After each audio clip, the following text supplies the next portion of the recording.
What's going on, everybody? Let's Talk Jets Radio. Hope you guys are doing well on this dreary Monday morning. The Jets with a demoralizing loss yesterday to the Denver Broncos, dropping to 2-2, finishing up the first quarter of the season. And this video is just going to dive into a whole bunch of my concerns about where the team is at right now. And it's so hard to ignore just the pattern that we're seeing with this team. But even other issues that I don't think many of us expected are starting to arise right now. And I'm going to start with Breece Hall, which is a complete shocker for me because he is a total shell of the player that we've seen from the first 2 years that he's been here. He does not look like himself at all. I don't think he's injured, but mentally he just looks out of it. He's running tentative. We don't see that same burst, especially compared to what we're seeing out of Braylon Allen. He badly missed a blitz pickup yesterday, which got Aaron Rodgers sacked, killed a drive.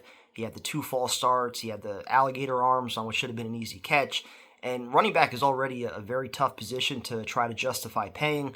You got Breece that's entering a contract year next year. He doesn't have that fifth-year option since he was a second-round draft pick. So he's got to be significantly better if he's ultimately going to stay here long-term, especially with the way that Braylon Allen has been playing. So hard to understand why he wasn't given the ball first and goal at the 1, and then later on when the running game was actually working, third and goal, you get Aaron Rodgers hurt, which is another issue with the coaching staff that I'll get to.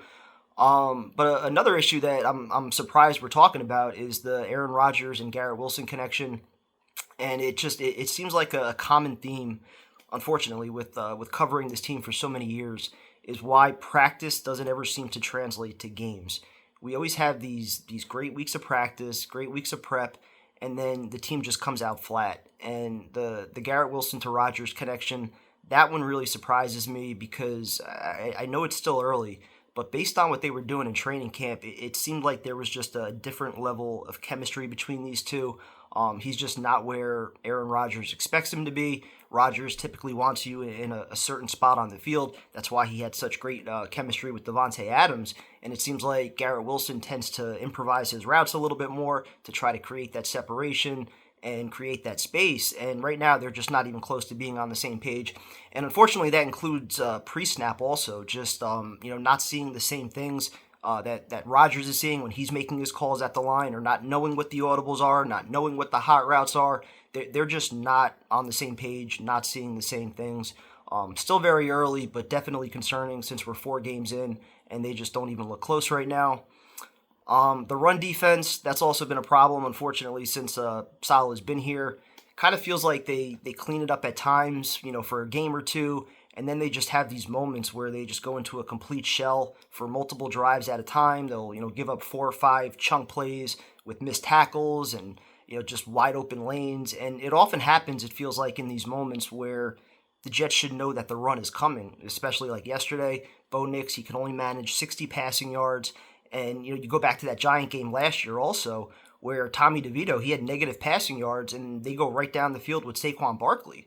So I know shutouts are a very unrealistic bar to try to set for your defense, but the run defense still has to be better, especially in those big moments where you know it's coming.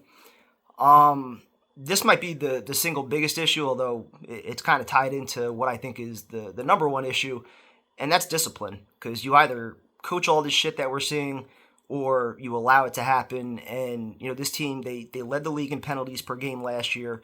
They were top 5 in pre-snap penalties. And I find it very hard to believe that it just doesn't happen in practice and then it does happen on game day. And after a while, if that is the pattern, then what does that say about your practices? Like, they're not challenging enough. And I know all the CBA rules, they can make it difficult, but practice has to feel game-like. And with this team, they don't even need it to be from the hitting perspective. They need everything pre-snap right now. Getting the play in, avoiding these delay games and the timeouts, which they did clean up this week. But just, getting to the line quick, practicing, seeing different looks from the defense, letting Aaron Rodgers go through all his signals, hammering away at the cadence, which is now an issue. Like, the team just seems mentally unprepared pre-snap. And that's stuff that you can figure out in meetings. Like, you don't even have to be on the field to even do that stuff. And it's just far too many games. You also have the taunting, which we saw yesterday with Lazard, which was kind of a BS penalty. The late hits, which they got bailed out on a few that I think could have been called yesterday. Like, this team doesn't need to be talking shit to anybody, and they've got to be so much more disciplined. You had the 2 McDonald offsides, which were brutal. Like, they've got to clean this shit up. There's no excuse for it. You got to make practices better to avoid this shit on game day. Which brings me to, I think what everybody would probably agree is the single biggest issue with this team right now, and that's the coaching staff, which covers a number of different topics, just from how the team is preparing during the week for games, which obviously isn't working. But then for Saleh to have this arrogant approach that he always does, that our way is too good to fail. And beyond that, the 19 double-digit losses, like I brought up, versus the 20 wins that he has total, I think that tells a story. The 2 losses in games where the defense only gave up 10 points, I think that tells you something about your coaching staff as well. If we remember the game not punting out of bounds against the Patriots 2 years ago, the defense with the collapses late in games, the inability to have a functional offense for all these years, the most head-scratching play calls that you could possibly imagine when the team just needs 1 yard, including twice yesterday, like I mentioned, with Braylon Allen, the goal line, and then getting Rodgers hurt.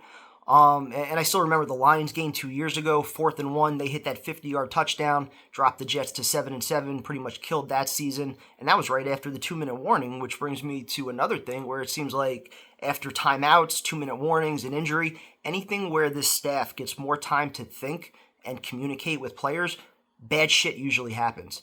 And when the moments get bigger, this team just gets worse. Red zone, 3rd down, 3rd and 1, 4th and 1, 2-minute drills. Whenever the coaching staff is highlighted, the Jets are sadly, typically, at a disadvantage, and that's just been proven factual more often than it hasn't. So this coaching staff has a lot to figure out and a lot to clean up. I think it all starts with just figuring out a different way to go about your game prep. Take advantage of, however long you're on the field, that 2 hours, 2.5 hours, and however much time you have in meetings. All this shit with the cadence, the pre-snaps, where you're lining up. Like, they got to have attention to details with all this stuff because this can't be happening.